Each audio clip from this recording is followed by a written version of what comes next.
Well, good afternoon, everybody, and welcome to the first NMC Revalidation Review webinar. I'm delighted to see there's over 133 people who have joined us this afternoon.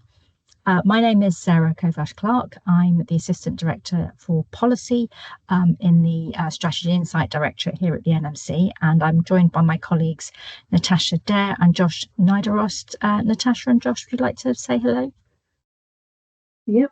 Hello, everyone. I'm Natasha Dare. I'm Head of Regulatory Policy. And if I look familiar to anyone, it's because I was here when we introduced revalidation back in 2016. Thanks, Natasha.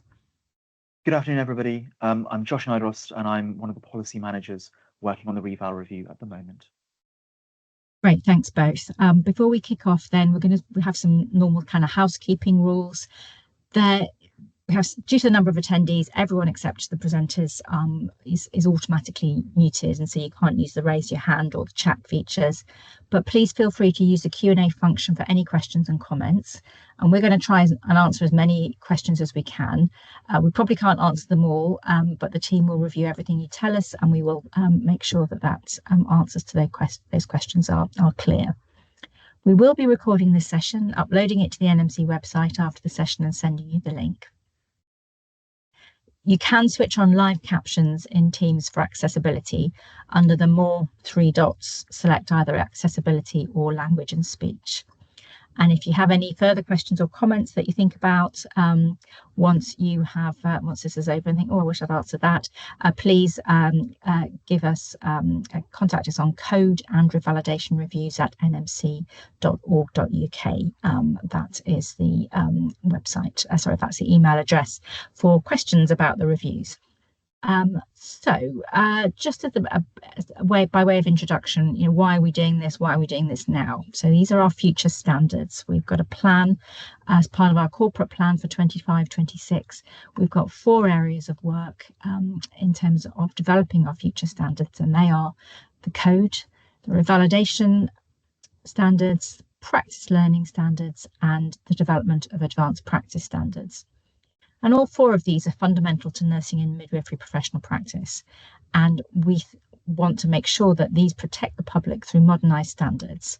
And what we're doing is we're sequencing the work to make sure we can collaborate widely and effectively with our stakeholders and the public. And we are trying to bring as much together as possible so that we remove some of the burden, engagement burden on our stakeholders, but also make sure that as these 4 things are intrinsically linked, that the work we do is kind of cohesive and strategic. And our standards really must reflect the significant changes that have impacted on health and care delivery in recent years, from EDI to the COVID-19 pandemic, learning from high-profile inquiries and the progress of AI. And the work that we're delivering, this core regulatory work, will support, we hope, the professionals on our register to continue delivering safe and effective care in this changing context. So this is the start of our review. It's the start of our engagement, and we want very much to develop the new standards for revalidation, or any revised standards for revalidation, in conjunction with our stakeholders. We want to develop and work together, because we know that it's essential for everybody to be able to buy into the standards, for the standards to make sense in the light of 21st century practice. So that's what we're aiming to do, and this is a start of that. So nothing more from me at the beginning, but for now I'm going to hand over now to Natasha and Josh, and I'm first of all going to hand over to Natasha. Thank you.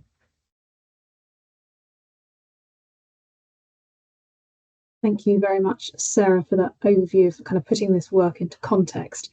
I'm going to run through a few slides on the background to the review, where we've kind of come from and where we're heading to, and then Josh is going to pick up on the details of where our current thinking is at with this very wide-ranging review.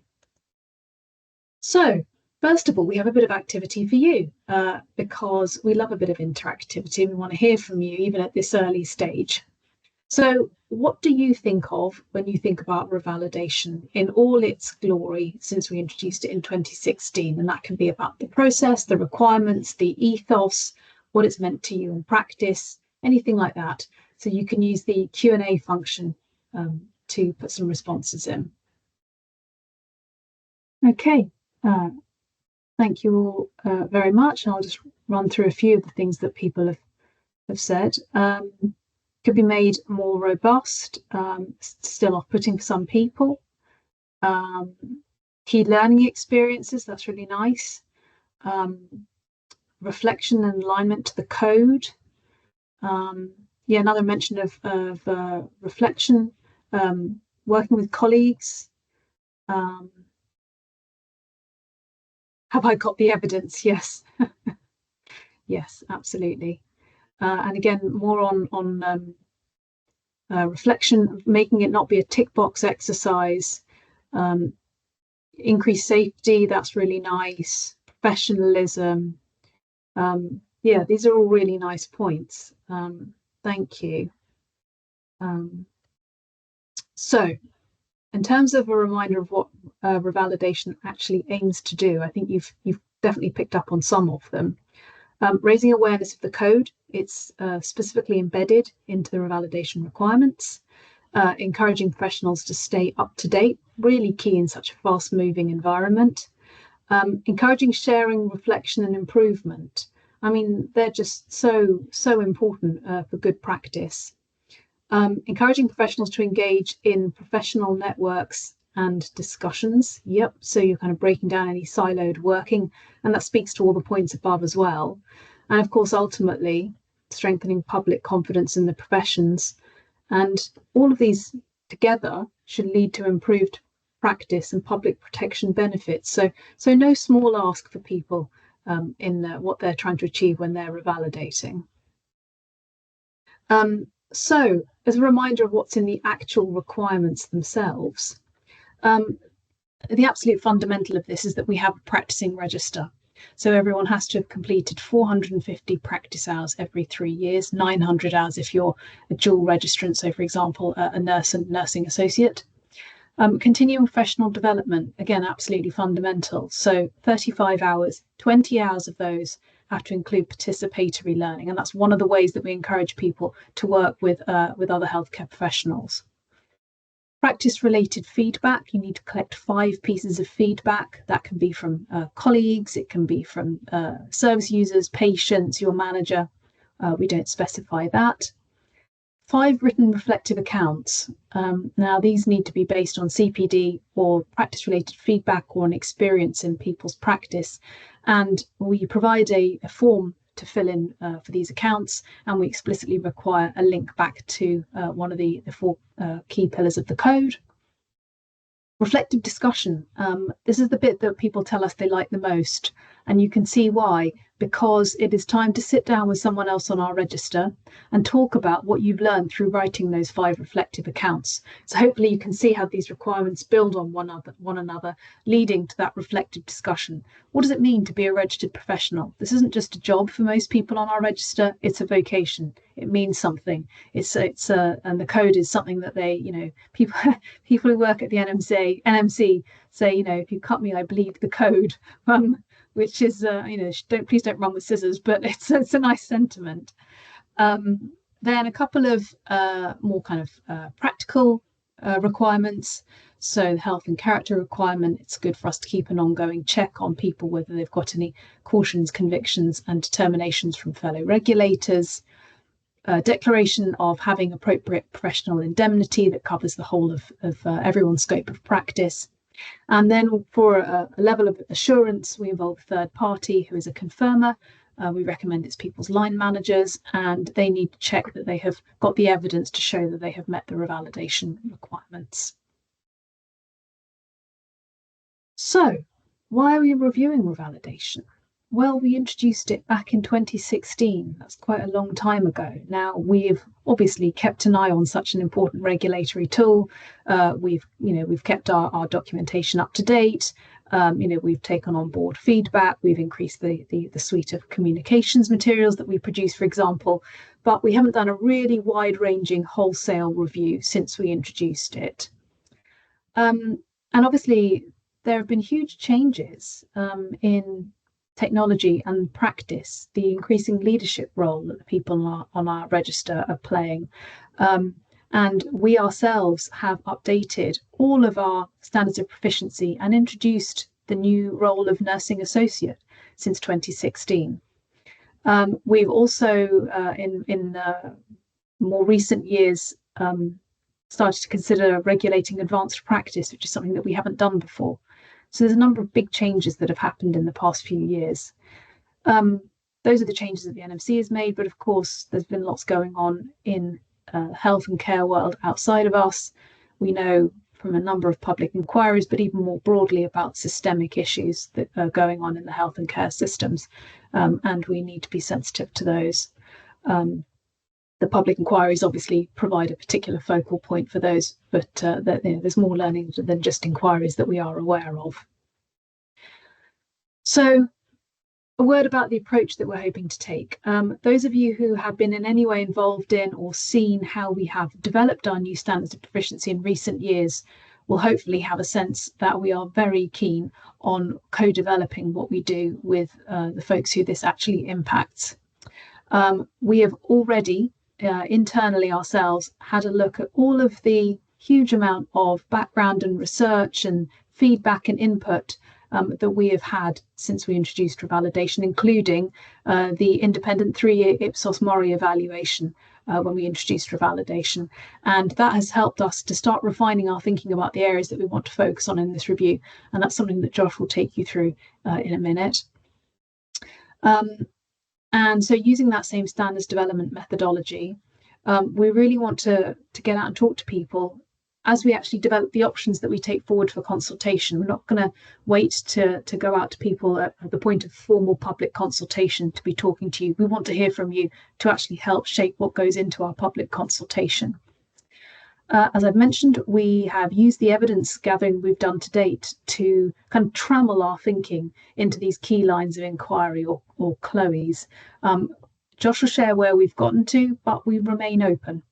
If there are really important areas that people think we haven't already covered, then these are not set in stone. They just provide a guide to our thinking based on our evidence gathering to date.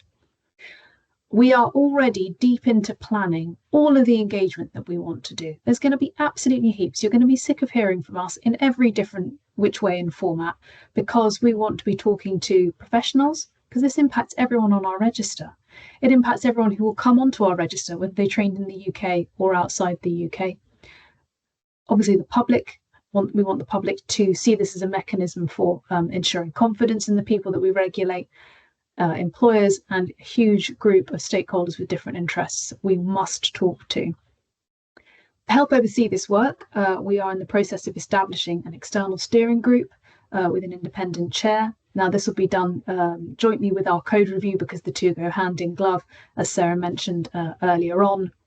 But we also want to have specific groups that kind of feed into that external steering group on areas that we think already are really important.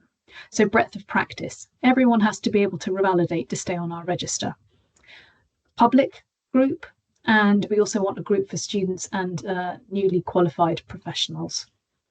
And we will be going out to consult next year. And so all the engagement that we'll be doing in the next few months will help inform our consultation proposals. So to give you a couple of slides on a bit more detail of the review, we've already identified some principles that we think are really important when taking this review forward. We already, and you can see this from what's been put in the Q&A so far, we already know that we are going to have to focus on tightening up and strengthening the revalidation model. When we introduced revalidation back in 2016, there was a lot of concern that the move from what we'd had before, the PrEP system, to revalidation, it was a big leap. We were asking people to do a lot more, collect a lot more evidence. So we had to really balance wanting people to do more and give us more evidence of what they had done with, as I say, the fact that this must be appropriate for everyone on our register. But now that we're 9 years in, we think there's more we can be doing to be more specific about what's in our requirements and what it is that people actually have to demonstrate. And that feeds into the second point. We want everyone to have confidence in the robustness of revalidation as a set of requirements and as a process. But of course, we always have to balance that, because we must be proportionate. So the next 2 points really speak to that. We must be regulating proportionate to what is actually required. And we shouldn't be putting an undue burden on the people that we regulate or on the systems that they operate in. Revalidation has to feel relevant to ongoing and changing practice. It's got to be there to support good modern practice. And absolutely key, we must deliver regulatory fairness. And it's got to apply to everyone on the register, regardless of their scope of practice, their role, their work setting, or their protected characteristic. So we really have to think carefully about any changes that we make to what we currently have in place and the support that we need to offer people and learn from what we already know about how it's gone so far. Some of our key stakeholders. Hopefully there's no surprises, but there are also hopefully no one glaringly obvious who's missing from there. We've put professionals and future professionals right in the middle because the over 850,000 people on our register have to be able to do this to continue to practice. So they're absolutely central to this. But there's obviously lots of other people that we need to talk to, either because they play a supporting role, they employ professionals and we need them to support them to revalidate, or actually because they can help us to get some of our messages and requirements across effectively.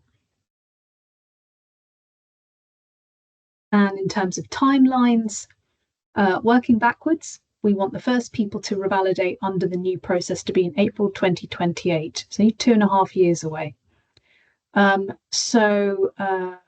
We will be getting council approval, we hope, for our proposals towards the end of 2027. So that gives us some lead-in time to help everyone who's actually revalidating under the new process to be able to meet the requirements.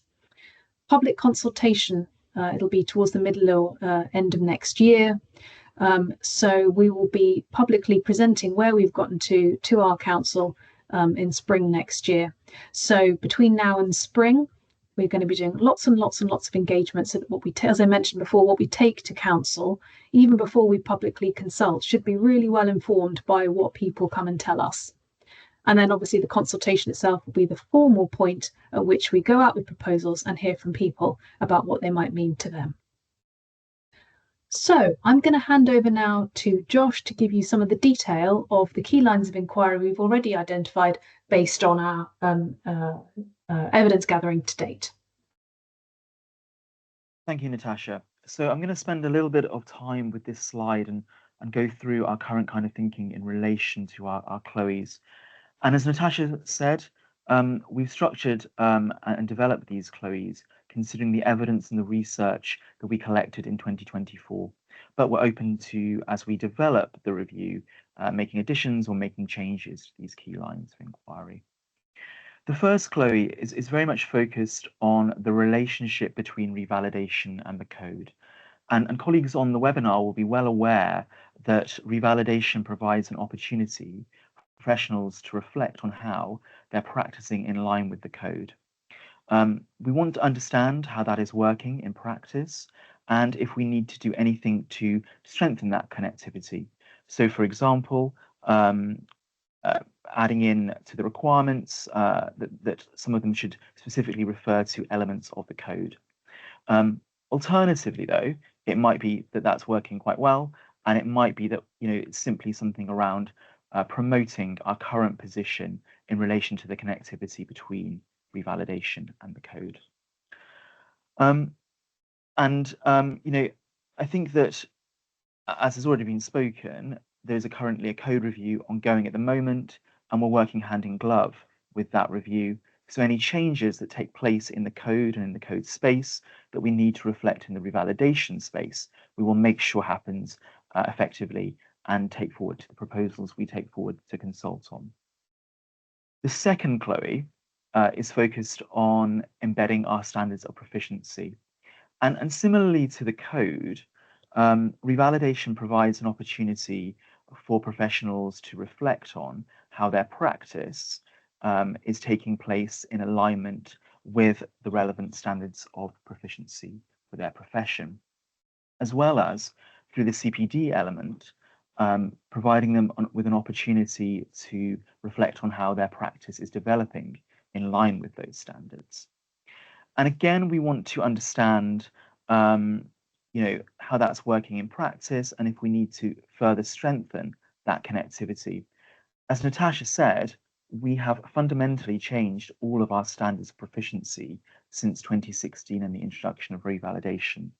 We now have future nurse, we have future midwife, we have brought in the regulation of nursing associates, and we have transformed the post-registration, NMC post-registration qualification space through new standards in relation to SCIFN, SPQ, and prescribing.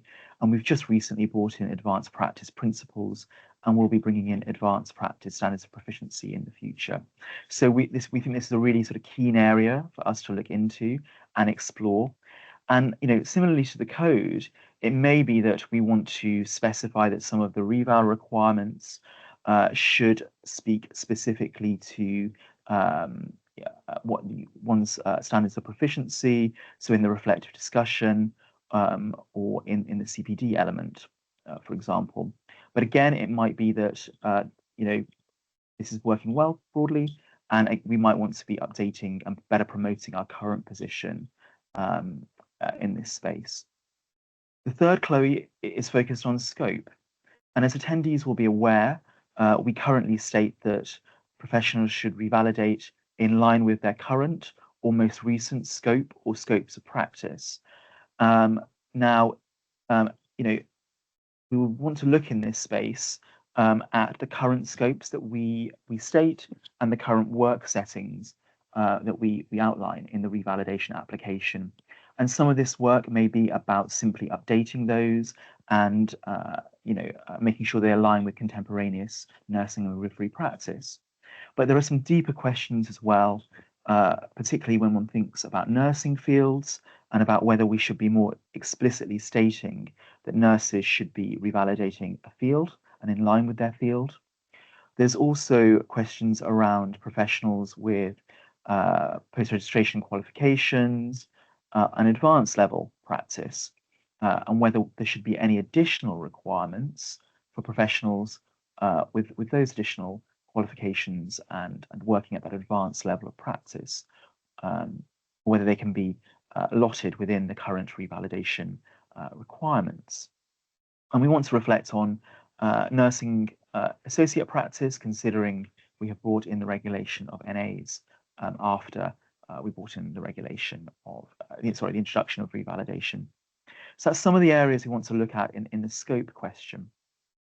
Fourthly, we're going to be looking at evidence and recommendations from inquiries and from fitness to practice. So, that will be looking at what our fitness to practice cases show us and, indicate whether we need to make any changes to the revalidation process overall or elements of revalidation and the requirements, considering any FTP data and cases and so forth. And we're also really keen and eager to ensure that any recommendations from public inquiries that relate to revalidation, we can look at and take forward, progress and implement through this review.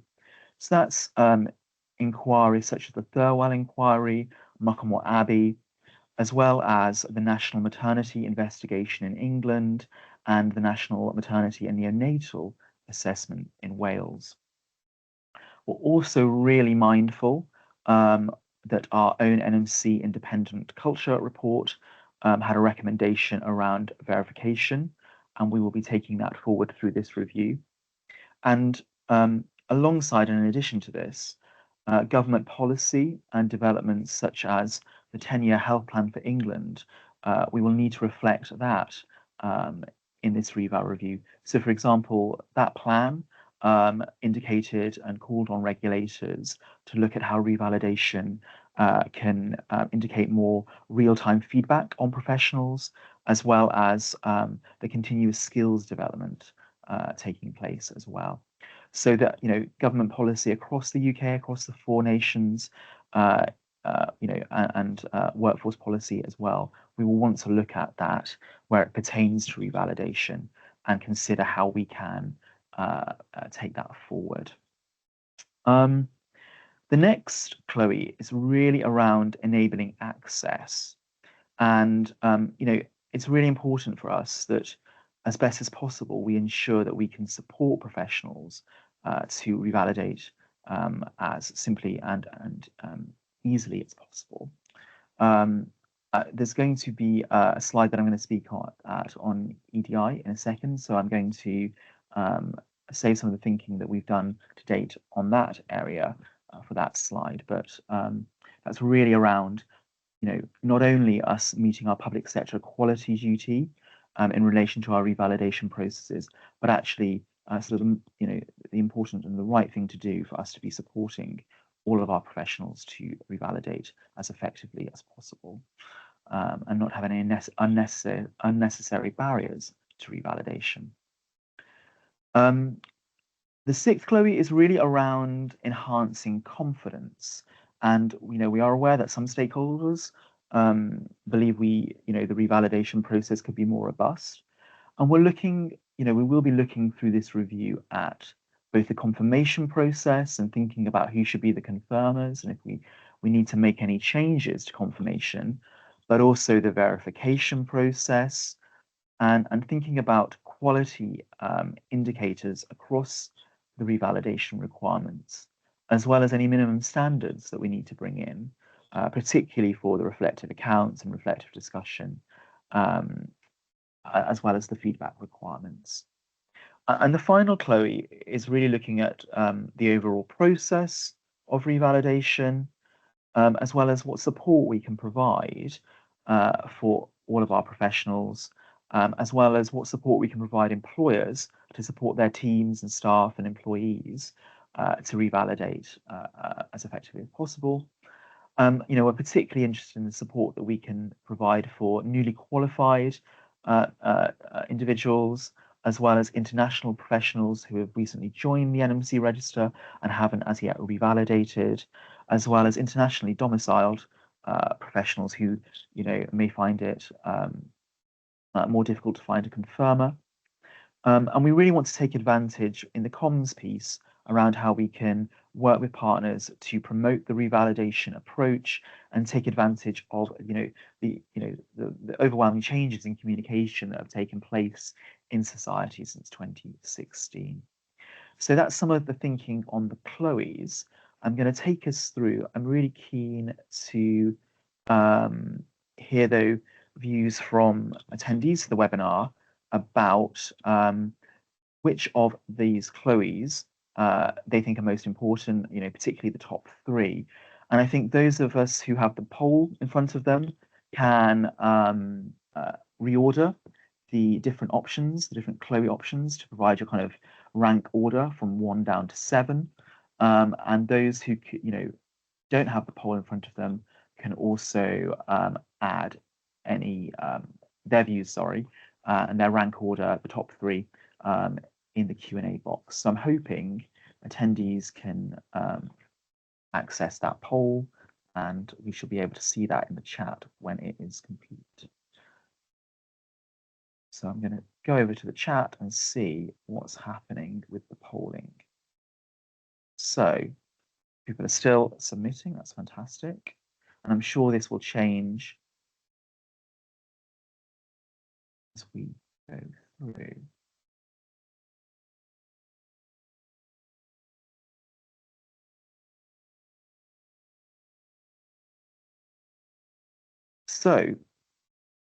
So far, and I think this is going up, and I want to bring it very fast. We've got nearly 100 responses so far.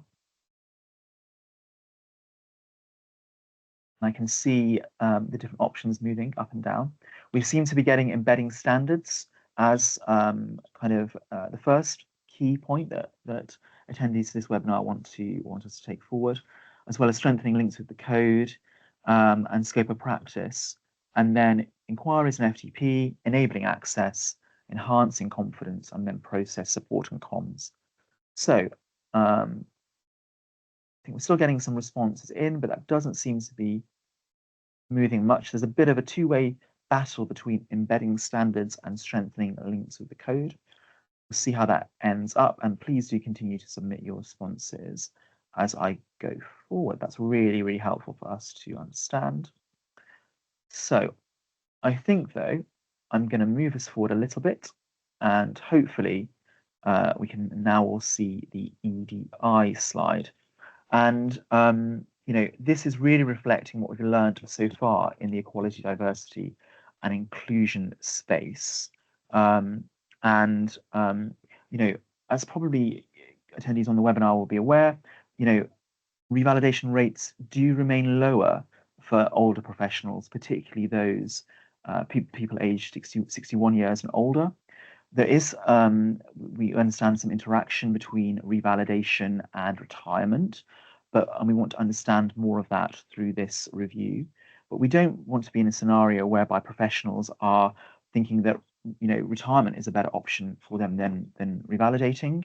We want to ensure that revalidation does not impose barriers to the extent that that is sort of having a push factor on professionals when they're making their decisions about their future kind of life moves. So that's really important for us in this review. And then in terms of disability, we know that the revalidation rate for disabled professionals continues to be lower than the revalidation rate for those without a disability or long-term health condition. We're really, really keen through this review to engage with and hear the experiences of disabled professionals and professionals with long-term health conditions, to understand what more we can do to support those professionals to be able to revalidate, and what support we can work with their employers on as well to support those professionals. In relation to gender, we know that women continue to revalidate at a higher rate than men. I think this percentage difference has reduced over time, but is still at 0.3%. So we want to unpick some of that and understand why that's taking place, essentially. And in relation to ethnicity, revalidation rates for all ethnicities in relation to the 23-24 revalidation report were above 90%, but there are some variations across different ethnic groups. And any other mixed background was such a low base size. Unfortunately, we weren't able to draw a concrete percentage there. But we want to kind of engage with professionals from different ethnic backgrounds through our stakeholder engagement work to understand if there are any impacts in relation to ethnicity, race and nationality, and what more we can do to support professionals across different groups to revalidate. We're really also aware of the experiences of pregnant women and new mothers and how they might find it more difficult to revalidate, particularly in relation to the practice hours requirement. And so that's another key group that we will engage with. And we will engage with professionals and the public and stakeholders across the different protected characteristics to understand how revalidation is experienced by different groups, as well as some other key groups we want to engage with. So professionals who may be on lower pay bands, part-time workers, professionals who live in remote and rural areas, and those with caring responsibilities as well. And we're really, really keen, I think, throughout all of our work, to understand how we can make revalidation as accessible as possible for everyone. So I'd be really keen if attendees could add to the Q&A box any views they have on how we at the NMC could make revalidation as accessible as possible for our professionals. I'm just going to see what's happening in the Q&A box. It seems to have disappeared, but it's back here to see what colleagues are adding. So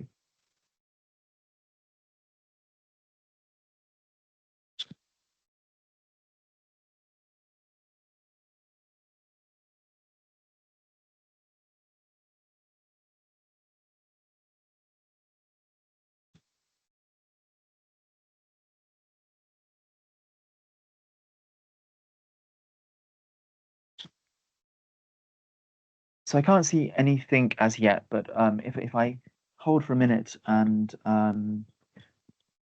see what people are saying in relation to this key question.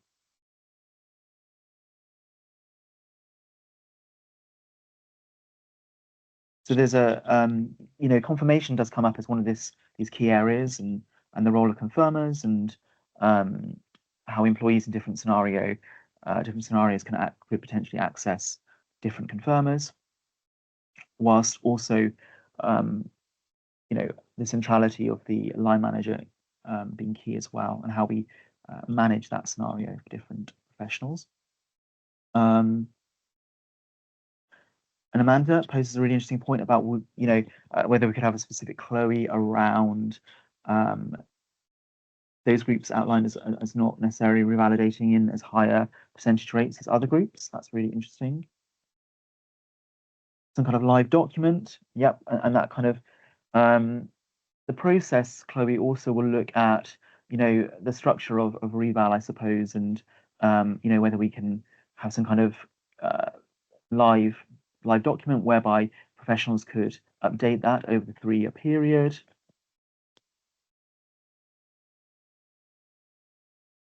And then there's a comment around an easier way to evidence hours.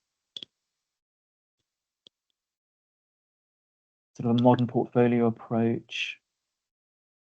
Continuing to be revalidated between jobs and sort of potentially increase guidance in that space. So thank you. There's lots of really useful, helpful comments coming through, and we'll take all of those away and reflect on them. I think now, please do keep adding into that box. I'm going to hand back to Natasha to go on to the next slide.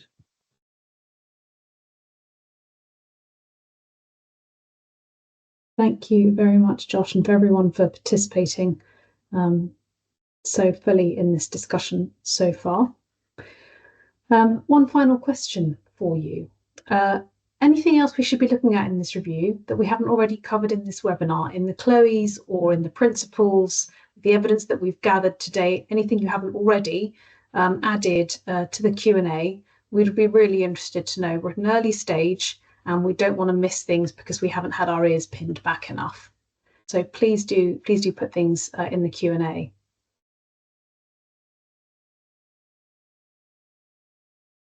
I'll go through the responses as I can see them.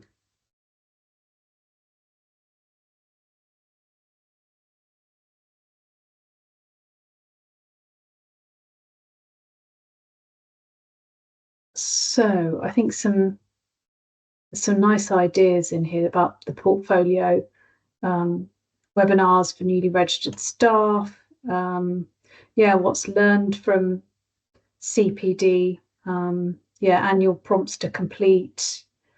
I think there's a few organisations whose online portfolios we could steal.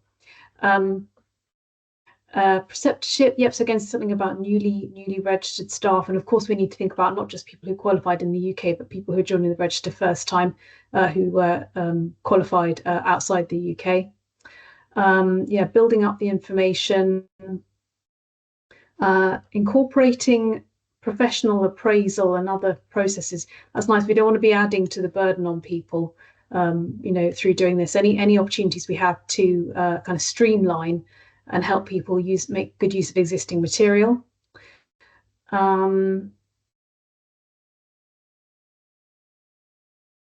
Those working in outside the NHS and those working outside the UK as well. Yes, we absolutely need to be aware of the full breadth of everyone who's on our register. A question about sampling of submissions. I think that's the verification process. Absolutely, the key line of inquiry about assuring confidence in the process. We'll be looking at the verification process and how we do that. This is a nice idea, something which goes across from being a student through to qualification and ongoing throughout the whole career. I mean, that's sort of what we hope revalidation does, but I do think that we could be more explicit in talking about this as a kind of whole career set of activities. Okay. There's lots of nice ideas in here. I can't kind of go through them all individually, but we will be capturing all of these and pondering all of them. Yes, something about support for confirmers. Yes, absolutely. If we want stronger input from third parties, we need to make sure that they really feel confident in what it is that they're doing on behalf of the NMC, really. Okay. So some next steps. I think we've probably touched on most of these already, but we will be continuing to talk to a wide range of people as we set out in these slides. We have our external steering group and our advisory groups, which cover both revalidation and the code, kicking off later this year. And we also have a community of interest. So my colleague Simon has posted details of the community of interest in the chat. So please do sign up to that if you would be interested in being kept up to date in what we're up to. We'll be talking to our council in March next year. And as we've mentioned, we have a dedicated inbox, and that's the email address there. So if there's anything after today that you think, I really wish I'd said that, or to be honest, just as you're going about your everyday practice, you have that light bulb moment and you think this would be brilliant, please drop us a line on any of the areas that we've discussed today, the specific topics, the process, the way we communicate with people, the people that we will be talking to develop our options, any of that. We're very happy to hear all ideas. And I will just hand over to Sarah just to wrap up. Thanks very much, Natasha, and thanks everybody for contributing and all the very interesting questions and ideas that we're getting in the Q&A. I've been tracking over the last sort of 45 minutes and seeing what people are suggesting to us. I mean, there's some questions I think we can answer now, and then I think what we want to try and develop is like a rolling Q&A or FAQ, sorry, so that people can see how we're answering the questions as we go through the review. I think the first thing is that we are learning from other jurisdictions and from other regulators in terms of what their revalidation standards look like. So that's actually really very important for us to do. Secondly, I think a few people mentioned internationally trained nurses in the questions and how we incorporate them. We are consulting with them as one of our key stakeholders. What we're calling the diaspora groups are very much engaged in the review, but also anything that's specific for internationally trained nurses in terms of awareness raising and things that may need to be checked or different ways of doing things there. So that's that. There's a really interesting question about the use of practice supervision and the role of practice supervisors and practice assessors, and that I think that leads us into a longer conversation about how revalidation can utilize existing functions like appraisal, like practice assessment, to gather evidence so that you're not having to do lots of different separate things in order to maintain your professional registration. So that's certainly something we'll be looking at quite carefully about how people can utilize different ways and what evidence we can take from what's already going on in terms of saying, well, this person is definitely and that's as Sian has just raised just now. It's definitely a very good, important way of looking at things. We are very mindful of the risk of duplication following on from that. So we just need to be, it's a real challenge to get, people want revalidation to be robust, but also to be applicable across lots of different areas of practice. And we have to find that sweet spot between, giving people confidence that we have a robust system, but also making it accessible for everybody. And that's something the government, I think Josh mentioned, the government has very much challenged us to do. As a result of the work they've been doing on their 10-year plan then there's some queries and questions about potentially the use of simulation, how we help people who've been out of practice for a long time, particularly the maternity leave. We have a number of issues with people who've been on maternity leave, maybe one or two periods of maternity leave, and not been able to gather the evidence. How can we help that? And also people who have been out of practice because they've been sick or for other reasons, really. So I think those are some of the things that we're definitely going to be thinking about. Then there's the practicalities about having being able to upload live evidence that will that would be our dream. I think we'd love to have that available for everybody, but obviously it's also quite challenging for people, for our IT system. If you're looking at over 800,000 people on the register over a 3-year period, really. So yes, so I think those are some of the issues that we're looking at, yeah, so and that's hopefully giving you hopefully a sufficient steer. Lots of the questions are questions at the moment. We can't answer them. They're really helpful ideas. They're things that we need to go away and think about. And so what we want to be able to do is incorporate these ideas into the work that we're doing. And as I say, we'll keep an updated frequently asked questions linked to the reviews page on the website, so that people can see how we're developing. Obviously, we've mentioned the community of interest several times. That's the best way of joining us up. And then there's a question that Helen's just raised now. Helen Kirk: will return to practice be considered making it simpler? And looking at relevant experience from people who've been working in the healthcare system but not registered. Again, that's something that's worth us definitely looking at. And then the last thing that's just popped up for me is working with and developing similar language and processes as multi-professional colleagues to support a revalidation process that reflects multidisciplinary and multi-professional understanding, working teams in practice. And so that comes back to the point that we talked about, that I mentioned earlier, learning from other professionals as to how they revalidate, and what sort of thing, what things can we take from there. So I think that covers everything that I can answer right now. Please do keep contacting us. Please also rate the webinar if you would like to do that.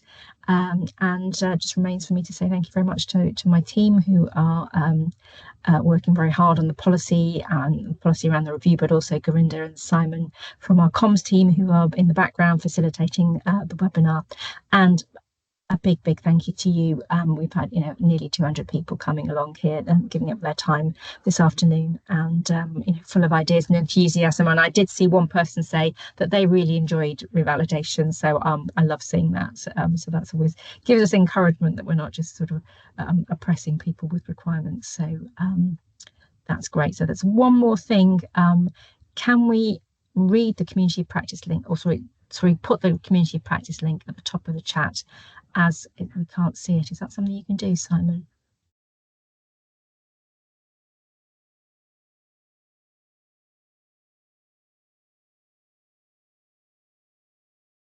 I think Simon did pin that to the top of the Q&A box. Did he? Okay, fine. Let me just quickly see if I can see it. There it is. There, it's there. So I've re-popped it up there. Great. Okay. Well, thank you very much indeed, everybody.